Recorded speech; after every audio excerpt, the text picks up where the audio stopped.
Ladies and gentlemen, welcome. And once again, this is the Duval Dive. Of course, I'm Kyle Nash, the student of the game, a Fans First Sports Network, back with you. Awesome having Dan Griffiths, by the way, last week. I'm going to do a show with him when I'm around here with Travis as well, of course. But listen, a lot of stuff going on. Off season, whatever. Oh, football's over. We just had the Super Bowl. You know, the only thing that's over, talking about officials. Funny how that disappeared. I'm sorry, but this isn't the show for me to complain about that. We're here to talk about Duval's very own Jacksonville Jaguars. Shouts out to all of you out there in the Duval Devout, among the Duval Devout, checking this out here. Of course, we're coming at you talking about the GM search and then some rumors about a particular free agent I keep coming across I wanted to have a conversation with. But having a conversation by myself with you might be fun, but it's boring when compared to when I can bring in this guy, my personal champion, of course, one of the card-carrying members of the Duval Devout himself, my guy, Travis D. Holmes. What's going on, man? Big Cat Country, how you doing? I'm doing well, bro. As always, feeling kind of good, man. Post Super Bowl hangover kind of got to me this week, but the Jaguars reminded me real quickly, hey man, this season ain't done just because the game's done. The Jacksonville Jaguars offseason has officially truly kicked off for me. Well, yeah, I mean, we've been talking Jaguars offseason since the end of the season because of the unfortunate postseason. We've been talking Jacksonville Jaguars offseason since the bye week. Let's be real. Come on, man. I mean, we told Shad Khan what he ended up doing and bringing in Liam Coen and getting rid of Trent Baalke. I think that's worth it. I'll give you a proper loud bell.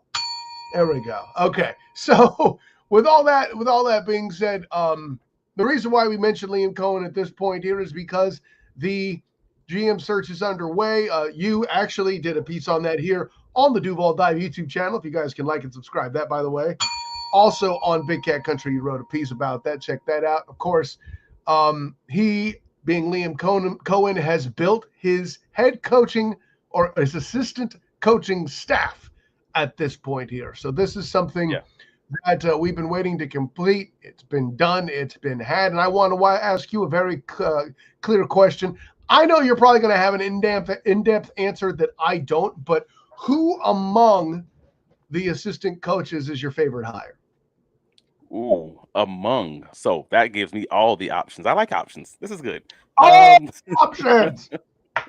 This gives me options because everybody seemed to have you have to be excited about the young offensive coordinator, of course, Uditsky. That's cool. That's great. I'm happy people like that. But at the end of the day, we kind of always know this offense is going to go as Liam Coen goes. Cool. So I'm excited about that, but also because I want to see a difference in our Jaguars offensive line. Minnesota Vikings assistant O-line coach, and now the Jaguars O-line coach, Sean Sarrett, has to be kind of up there for me.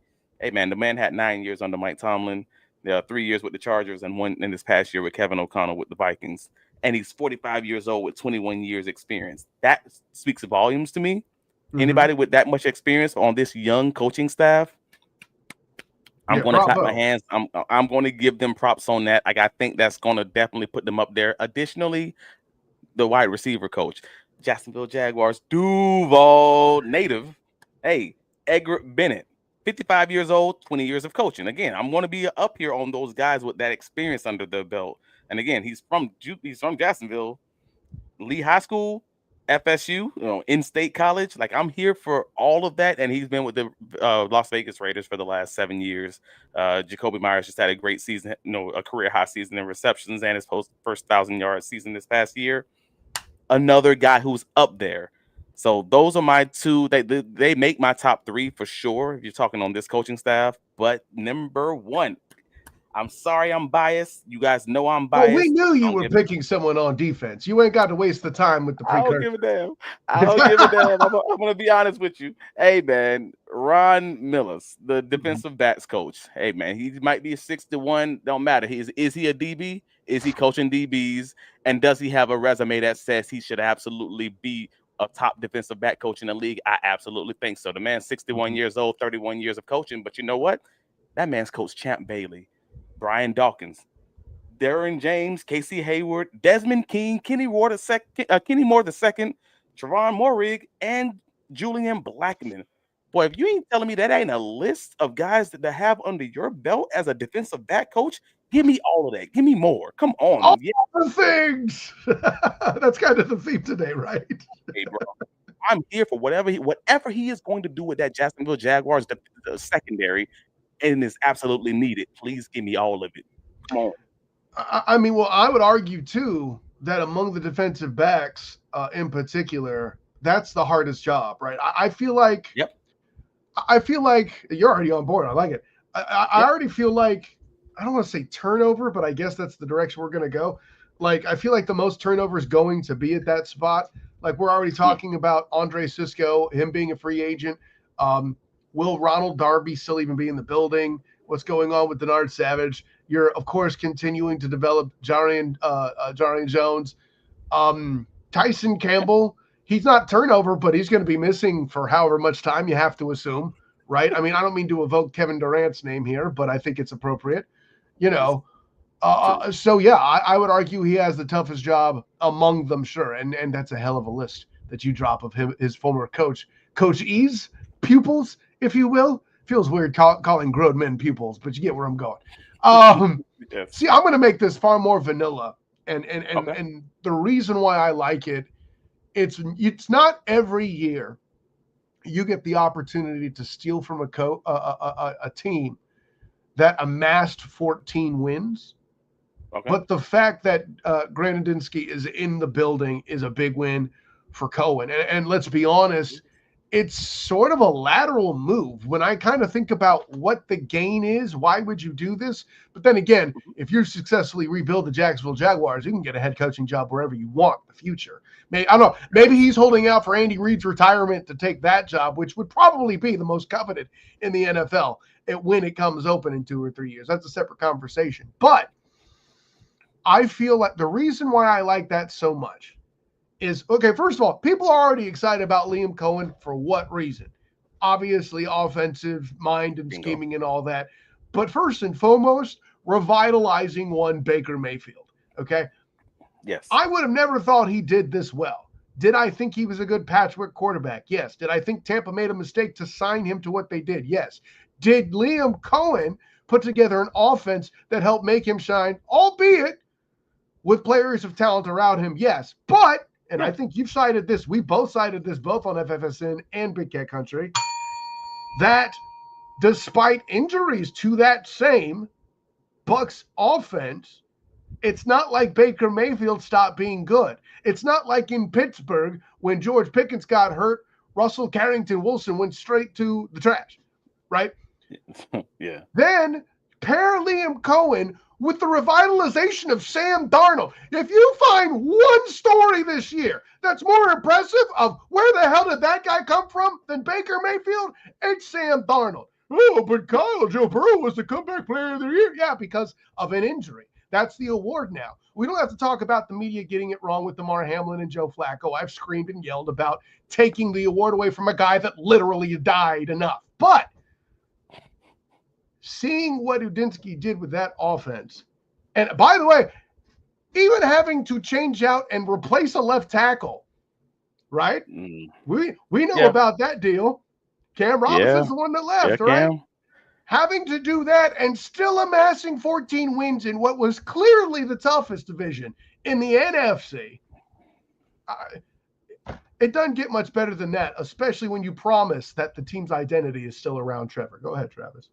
No, but you just want to see him do it with it all being on his. No, I'll say all being on his shoulders because it's not really on his shoulders. He's going to have a little bit more responsibility than he had under Kevin O'Connell for sure. As far as Udinski, sure, but for the most part, you're not wrong. It's a very similar move.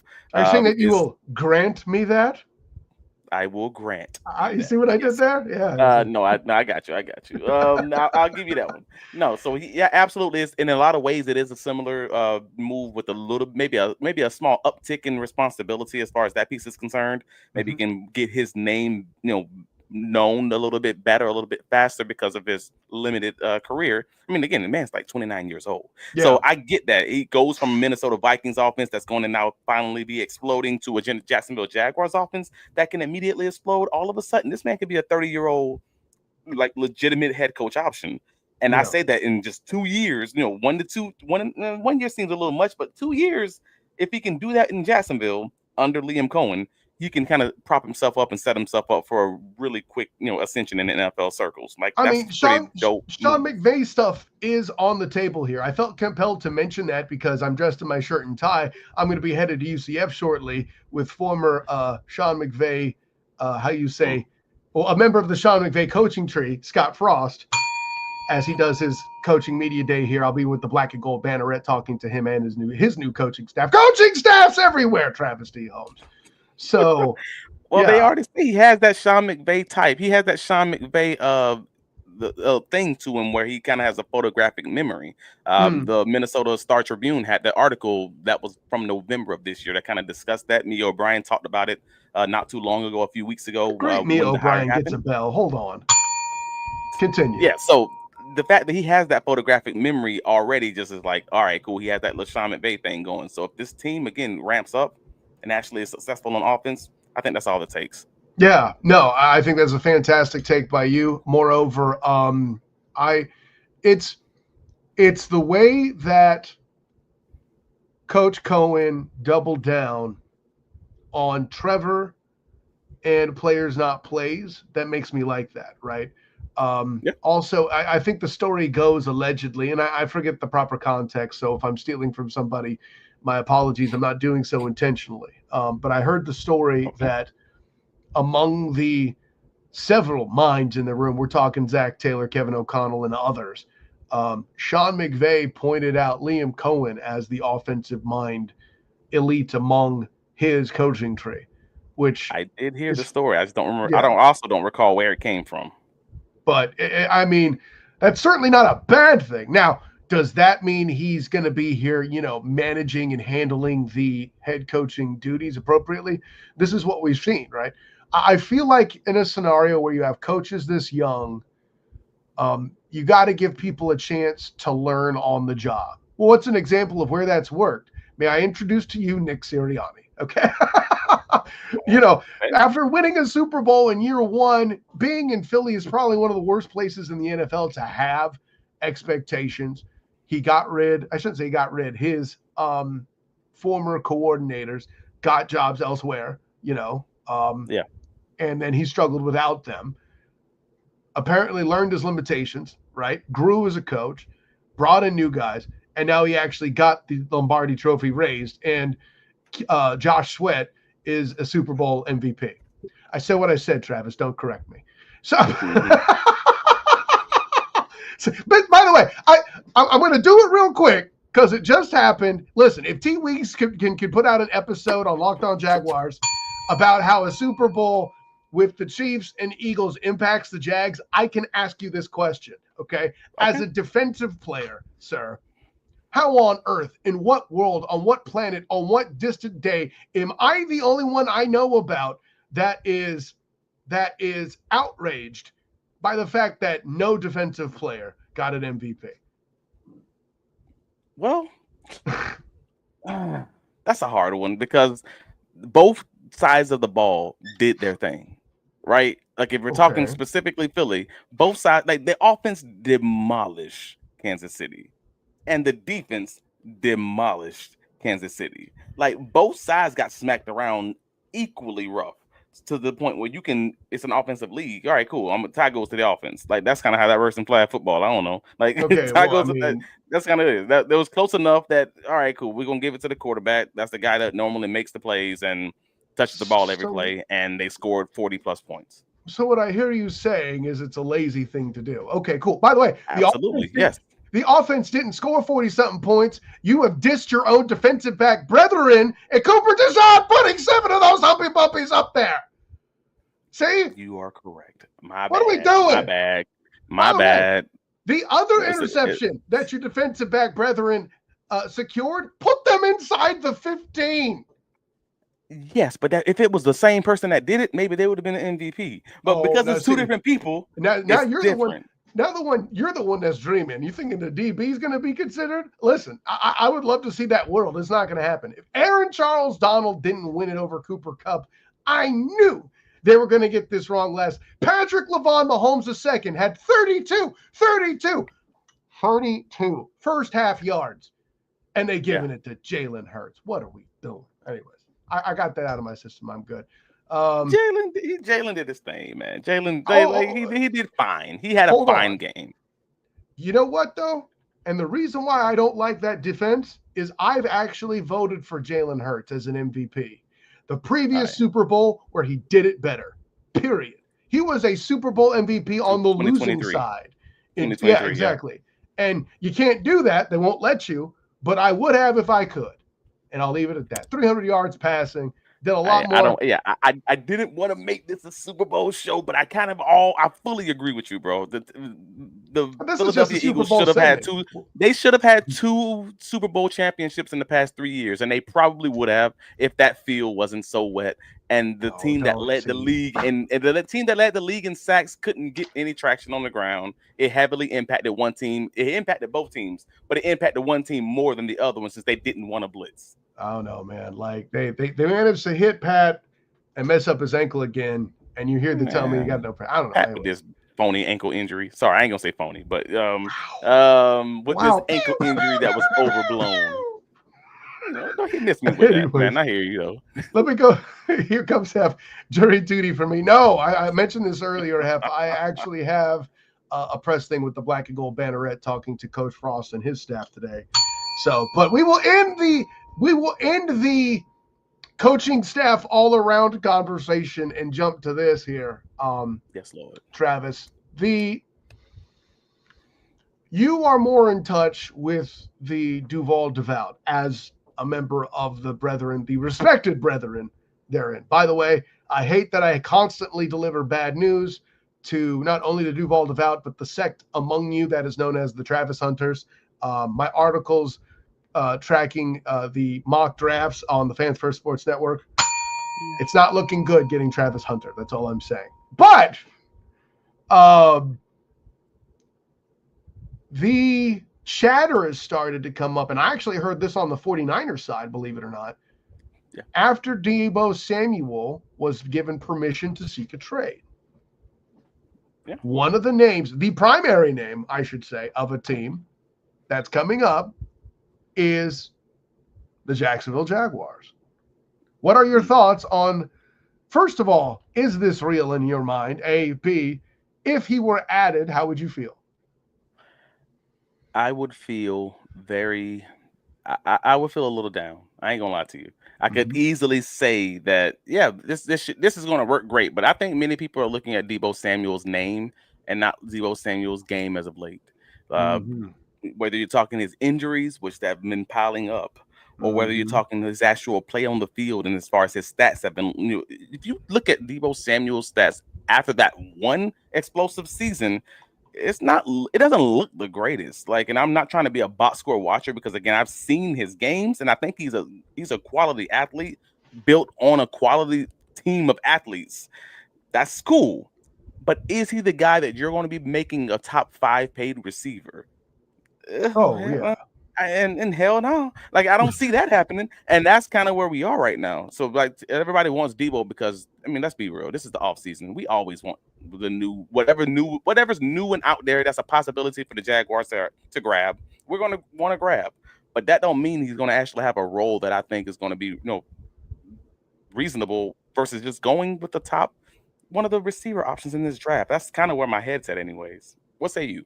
Yeah, no, and I'm trying to pull up what I had built here to show off those stats, and it is not going according to plan right now because fine. That's how these things go. But you mentioned, listen, 1,405 yards is a lot of yards in 2021.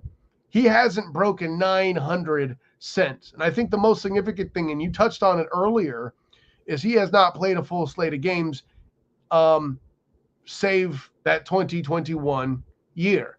Since 2021. Yeah. Yeah. So if he was on the Jacksonville Jaguars roster, I can see the argument for even extending him because that's not significantly different than a Cam Robinson situation or a Tyson Campbell situation when we just extended him despite the fact that he hadn't been healthy but one of his seasons in his rookie contract. So I get the argument for if he's on your roster, you keep him in-house, is homegrown talent, blah, blah, blah, etc. Yeah. But This is someone you're talking about using your using your draft capital to trade for whatever that's going to be. Let's say it's a third round pick, fourth round pick, whatever. To then have to pay that person a top 5 receiver salary for 2025. Right. Oh And by the boy. way, he's already coming in with a $15 million cap hit for the coming year. That's where it starts. And then when you compare him to some of the others, the 13 mil for Gabe Davis, the 20, I think it's 22 or 23, maybe 24 for Christian Kirk. That's getting expensive. I'm not saying. Let's be clear. You're not paying Kirk and Deebo. That one of those something gives. Yeah, which ironically, as much as I say that about T. Higgins in Cincinnati, in that he's got to go because they can't afford to pay him like that. I don't think. Yeah, man. The reason why you bring in a T. Higgins though is he might actually be worth the price tag. You know, he'll actually produce. He'll actually stay on the field. And the Jags don't need a gadget guy like that. That's it. If I'm paying that, I better know what I'm getting, and I better be dang sure that it's going to be somebody who's going to help me in this passing game. Deebo's a great athlete and great way to be used all over the place, but you know who was their main passing receiver? You're talking IU. You're talking Pearson even when he was actually back. That's why Deebo's on this trade block in the first place. The joke amongst the 49er faithful was there was a period at a time that the best receiver on the field, the most productive receiver on the field was a guy that got shot 2 months ago. Hey man, 2 months ago at the time that the joke was told. Yeah. Sometimes those are the best people, bro. If you want to keep it a buck, like, hey, I've always said, I don't care, Jaguars. Bring me all the athletes. Bring me all the athletes with all the misdemeanors and felonies. If they don't have a misdemeanor, I don't want them. Like I've always thought that because I'm like, hey man, y'all deal with the rest in PR. Get me the athletes. Get me the wins. Yeah, listen, Deion Sanders has said the same thing about how he recruits defensive players. Now, he wants offensive players to be one way. He wants defensive players to be another, and it fits that particular, how you say, rap sheet to keep the joke alive, right? Yeah, he said something about moms or single moms or something along those lines. I was just I won't go take it. It's facts, but it's also, I got you. Listen, Deion Sanders could say it. We aren't trying to get canceled. That's why we're not repeating it. Okay, we'll leave it at that. Yes, but, Lord. And I'll say this too. With Deebo Samuel, I don't think the Niners should have paid him what they did then.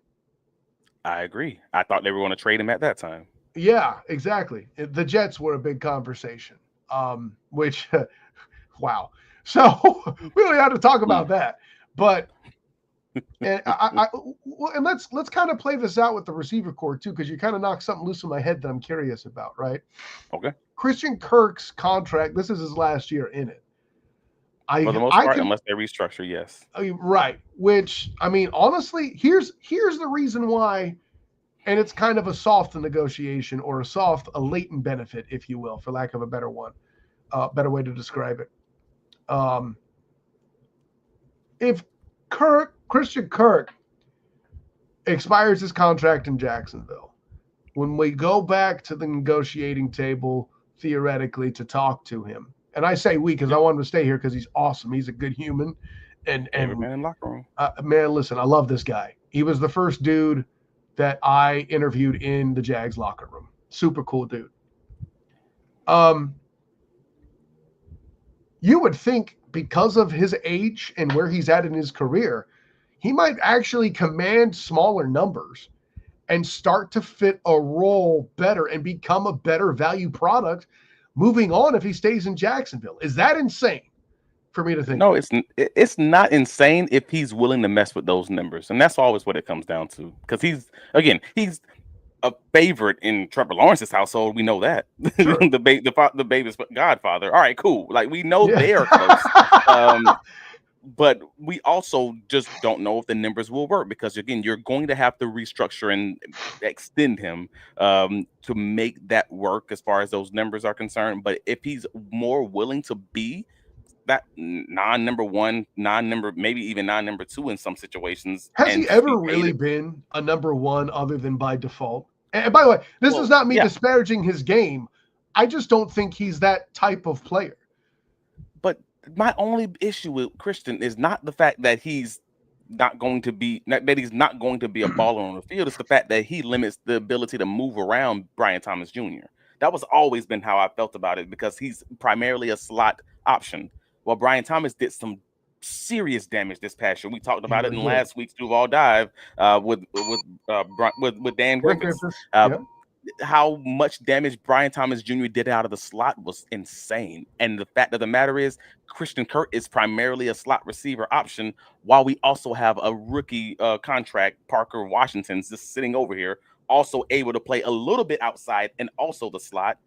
It's a lot of overlap, and you're paying a lot of money for that guy. That's the big issue. That's the give and take. So if he's willing to stay here, maybe at a reduced contract, restructured, or maybe even extended a little bit and kind of spread that out, makes total sense. Maybe he'll stick around for another year and we'll see what happens in 2026.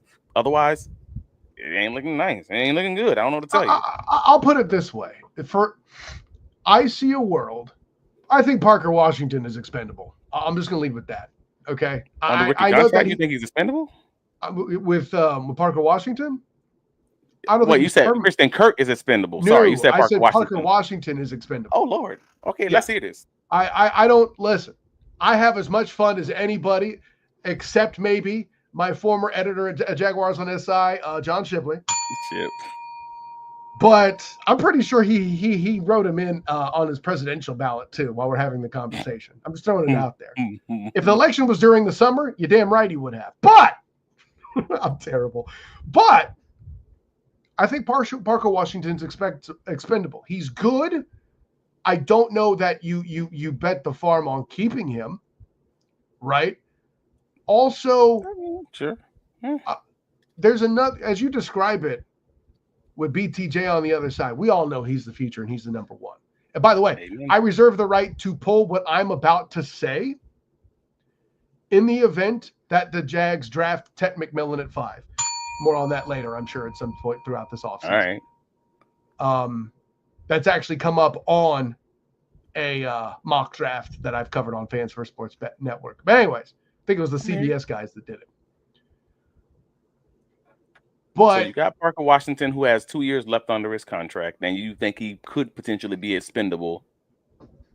Well, here's where I'm going. If the reason why I mentioned that is if Christian Kirk's here for 2 or 3 more years, which I'm not prepared to rule out, if he's willing to take a bit of he's thinking about, I don't know, I kind of want to be around my goddaughter or whatever, and accepts that he's near 30 and takes the less money, right? Coming up all to that injuries. has to work. Okay. I see an element of the poor man's duo with BTJ as Randy Moss and Christian Kirk as Wes Welker, with Trevor Lawrence at quarterback. That's not a bad pairing. It's not a bad pairing. It just sucks that only being able to put that guy in the slot, like not being able to put him as much in the slot. But and also Randy Moss is insane. I do get the comparison. Yeah, it's the reason the poor man's thing was intentional, right? I know it's not the same. Randy Moss is having a gold jacket on the first year. I get it. But y'all speaking on Gabe Davis. Well, speaking of Gabe Davis, don't come to come back. That's all I'm saying. Gabe up is I just don't know. I have to analyze that more. I don't know what to do with that because so much of that I think was tied to injury. I really do. Right, he was never 100%. I will slam the table on that one. So, shouts to Duval Paul for C&B work. God, cooking right now. And interesting point too by Parker could be an Amendola type. He already kind of is, in a matter of speaking. Comes out, fills in nicely with this group. Depth, I think we've seen time and again is important. Parker Washington did his job well there. Gabe's knee was a long road to recovery. And I don't think he came into camp with a knee injury. I kind of feel like he had hammy stuff going again. But as Zenith jumps in, no thank you for Deebo. No thank you for Deebo. I don't know that I said it outright either too, but I kind of intimated it that I didn't think the Jags should have re-signed him. I mean, honestly, I just think Deebo Samuels is worth more to the San Francisco 49ers than he is worth to any other team because of the unique ways in that he was used. And most teams just aren't going to necessarily want to use him that way while also seeing the outcomes that he's had and the injuries that he's had piled up as far as that piece is concerned. I just don't see how it's going to work. Yeah. Hef jumps in. He did have a knee during the offseason. Yeah, and listen, the point, I'm glad you corrected me, but the point you're helping me make here, Hef, is this dude's had enough going on with his lower body. It's hard to keep track. So, and I say this as a guy who's covered Gabe Davis as a student. Since college. Right? Yeah, since college. Yeah. I've talked to this kid a little bit, and man, God, he's so cool. Injuries suck. That's the bottom line. That's how I felt about Mike Sims Walker. That's another UCF throwback. Folks don't know about that. That dude was a beast. He was better than Brandon Marshall in college. I know what you're talking about. Better than Brandon Marshall. They were on the same college team. They were on that same trajectory. And it didn't matter after injuries. Correct. Yeah, injuries are something serious, bro. So I get it.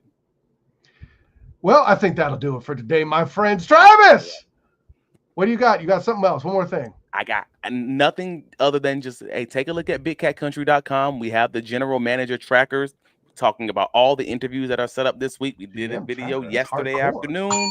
Yeah, yesterday afternoon, giving you guys the updates when they interviewed 49ers. What is he? The director of scouting and football operations, Josh Williams. That was yesterday. The team is interviewing Terrence Gray, who is the Buffalo Bills director of player personnel.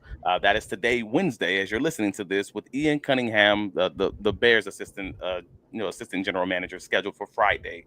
There's going to be more names added to this list. They haven't released all of them. They already said that the initial list is going to be around 10 people.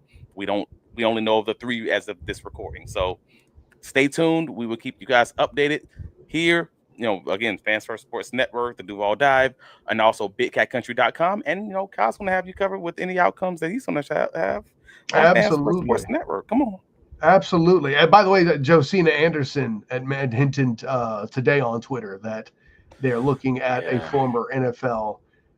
Yeah, that's Travis John Robinson. That's John Robinson all day. Like, we know that's former Tennessee Titans John Robinson. Like, I just think that is. I'm not saying that's the name. I'm saying that is who has been rumored forever. And in the Big Cat Country article, I did put another few names. Again, we just talked about former Tennessee Titans general manager John Robinson. We have former Indianapolis Colts GM, current Minnesota Vikings senior VP of personnel, Ryan Gerson. That's another option. Former Denver Broncos GM, and he's the current Rams senior personnel executive, Brian Zanders. He lives in Jacksonville, Ponte Vedra Beach. Like, that's just these are a few options that they have Rams links, they have Vikings links. And then you just have John Robinson, and again, he's been mentioned for weeks, and that's the one that I think nobody really wants to be like, that's not great. So you said that, and immediately Duval Paul in the comments, you better stop. Hey man, you guys you've seen how this front office has operated when everything has been related to links. Like who did I previously work with? Who do I have this relationship with? Now that's how it works. So I'm telling you, this is a guy who is currently in the Minnesota Vikings front office. Antennas should go up. If I tell you as somebody who was previously in the Rams front office, your antennas should go up. I'm just pointing out those relationships because they've shown you consistently that's how they work. I'm not saying it's going to be these guys, but these are options. But I understand. Yeah, man. So with that in mind, Travis D. Holmes, I got to get going here, man. I got the tight window for the availability coming up. UCF. I got you, Scott Frost, my guy.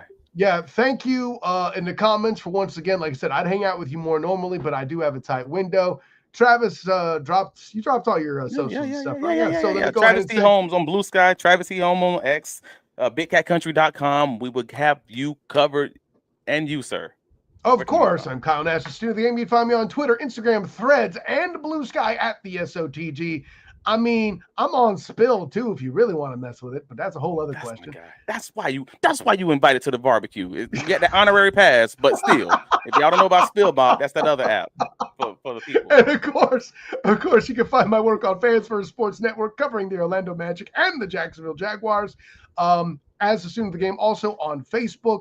Of course, my work with the Black and Gold Banneret as well, covering all things UCF football and basketball, even though basketball is struggling a little bit lately. I mentioned earlier going to see Scott Frost today. Make sure you look for all that coming up later on the Black and Gold Banneret YouTube channel, as well as the Night Shift podcast. So everybody in the comments, excellent job today. Travis Holmes, my personal champion, always an excellent job. Even if I don't say it, I usually do a pretty good job of telling you. But nonetheless, until next time, everyone, class dismissed. Duval.